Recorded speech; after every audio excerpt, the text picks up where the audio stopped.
What is up, everybody? Today I'm going to be showing you guys how I animate in Krita. So today we're going to be opening Krita in a Chromebook because it's really the only thing money can buy for me as a 11-year-old. So basically Krita is available on the App Store, the Play Store, and actually, this is very surprising, the Epic Game Store. Check if you don't believe me. But yeah, once you have gotten up your Krita, it's free and it doesn't cost any money really for like really anything. So then once you got it open, you'll see that you will see this screen. So basically what you want to do is you want to go to new image, and then you want to go to your width. You want to set it to 1920, and then forget to delete that 1920, and then the height 1080. And then you want to save it. So you're going to do it as like animation temp. And then after that, you can just press save right here.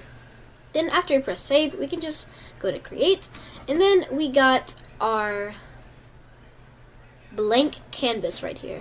So basically, you're probably wondering, well, how do I animate in this blank canvas? So basically what you do is you go to Window, and then you go to Workspace, and then you go to Animation. And then you got the animation stuff here. So now we're just gonna be doing the simple animation process, which is the bouncy ball. So basically, what we're gonna do is we're going to right click on our paint layer. We're going to create a blank frame, and then we're gonna make our ball. It can be any shape and size. This is just a test animation, so yeah, it doesn't really matter. Also, if you want to switch palettes, just go to the one beside black if you are using it, and then select concept cookie, and then you can just select any one of them. But there's many, there's just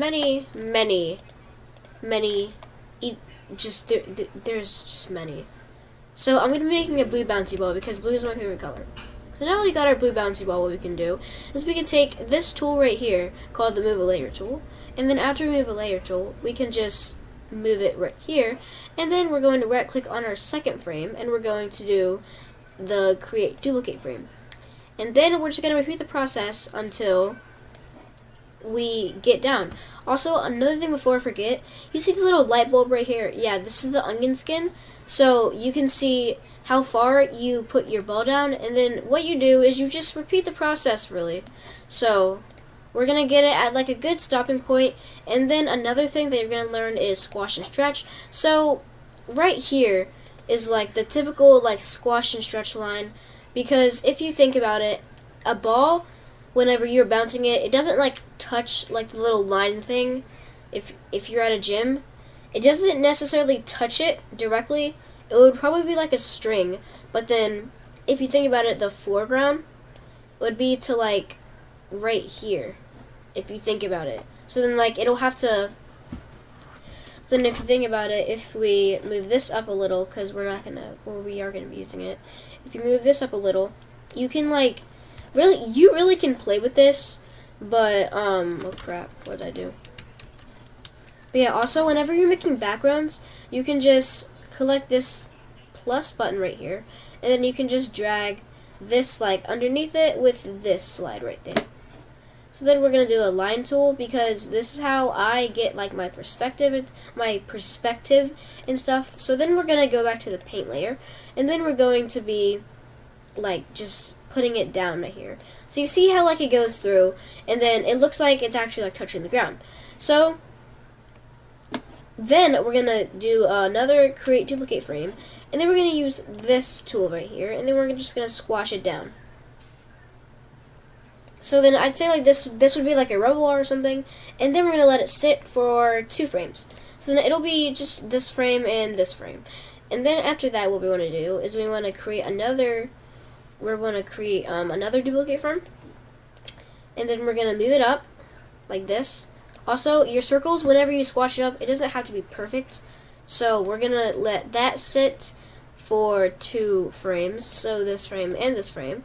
And then we're going to be creating another duplicate frame. Then we're going to be squashing it down just a little, and then we're going to do create duplicate frame again.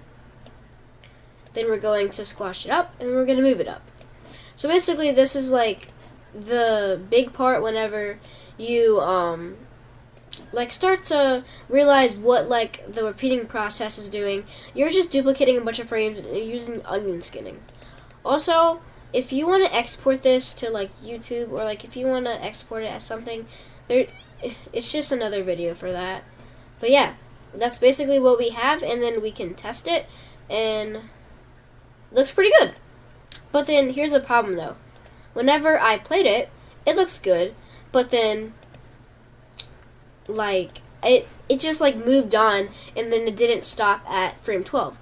So what we want to do is we can just close this onion skin out, and then we can go to this hamburger menu right here, and then we can do clip end at 12. Or wait, no, not that. But then we can clip end at 12.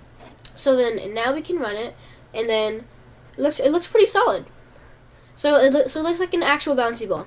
If your device is like a Chromebook, then the drop frames will be x'd out, and if I don't have it, and if I have it on, then it look kind of slow. But then whenever I have it off, it look kind of fast. See, like off, slow, off, slow. So yeah, that's really basically how you animate in Krita. You can also use the fill bucket tool in another room. Before I forget, you can go to the tool options, and then you can do the grow set to 2.